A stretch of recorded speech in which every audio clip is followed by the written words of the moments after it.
Assalamualaikum warahmatullahi wabarakatuh. Halo semuanya, perkenalkan nama saya Adela Fadila dengan NIM 102240037. Pada video kali ini, saya akan membahas materi terkait dengan forecasting penjualan, yang dimana video ini dibuat untuk melengkapi tugas evaluasi tengah semester pada mata kuliah anggaran perusahaan. Simak videonya.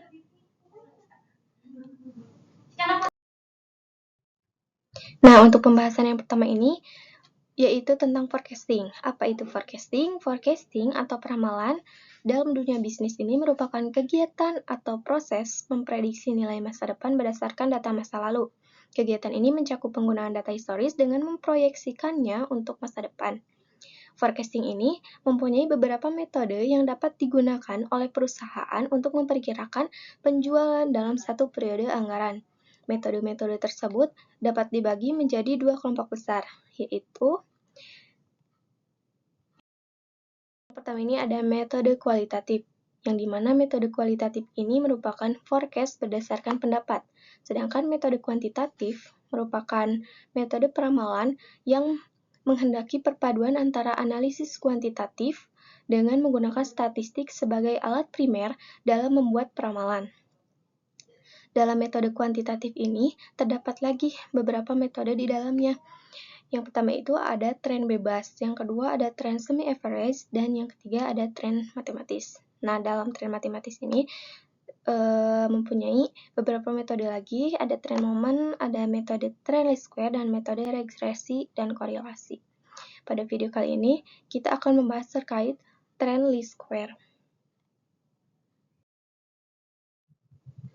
Nah, metode tren least square ini, peletakan nilai X sama dengan 0 pada metode least square ini berada di tengah data. Jika data genap, contoh 6 data, maka skor X yaitu min 5, min 3, min 1, 1, 3, dan 5, dan seterusnya. Sedangkan jika data ganjil, contohnya 7 data, maka skor X-nya itu min 3, min 2, min 1, 0, 1, 2, 3.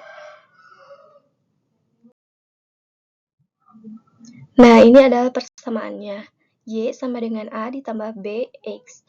Untuk mencari nilai A-nya, ini adalah rumusnya sigma Y dibagi dengan N. N itu banyaknya data.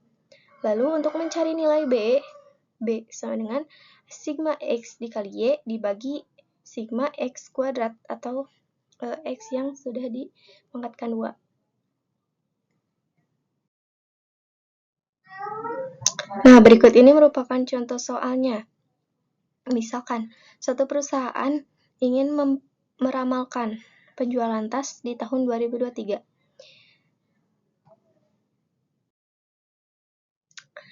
Nah, langsung aja kita ke perhitungannya.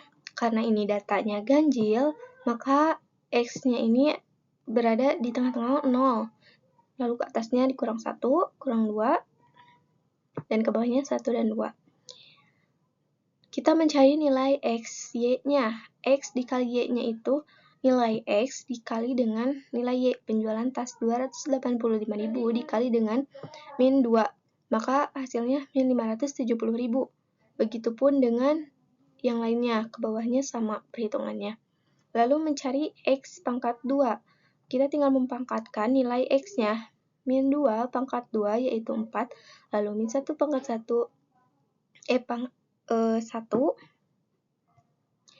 dan begitupun seterusnya. Lalu jumlahkan setiap kolomnya. Setelah itu, sebelum kita memasukkan ke persamaan, kita mencari dulu nilai A-nya.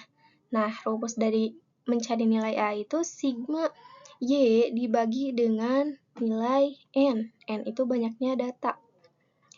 Nah, kita lihat nilai Y-nya sebesar 2.242.000 dibagi 5. 5 ini jumlah datanya.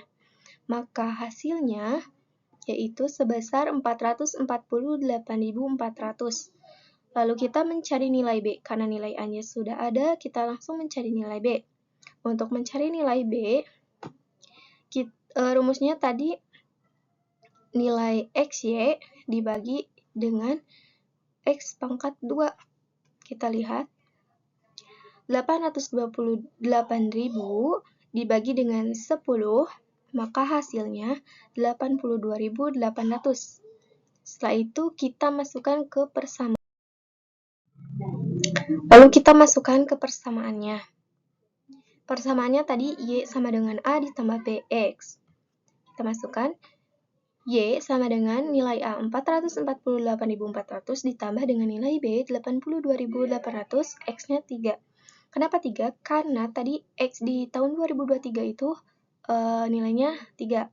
Nah, nanti kalian kalikan aja 82.800 dikalikan 3.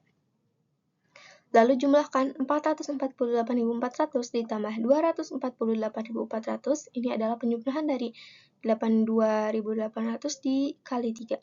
Maka jumlahnya 696.800. Jadi, prediksi penjualan tas pada tahun 2023 sebesar 696.800. Baik, mungkin itu saja yang bisa saya sampaikan terkait dengan materi forecasting penjualan. Mohon maaf bila masih ada kekeliruan dalam penyampaian. Wabillahi taufiq wal hidayah. Wassalamualaikum warahmatullahi wabarakatuh.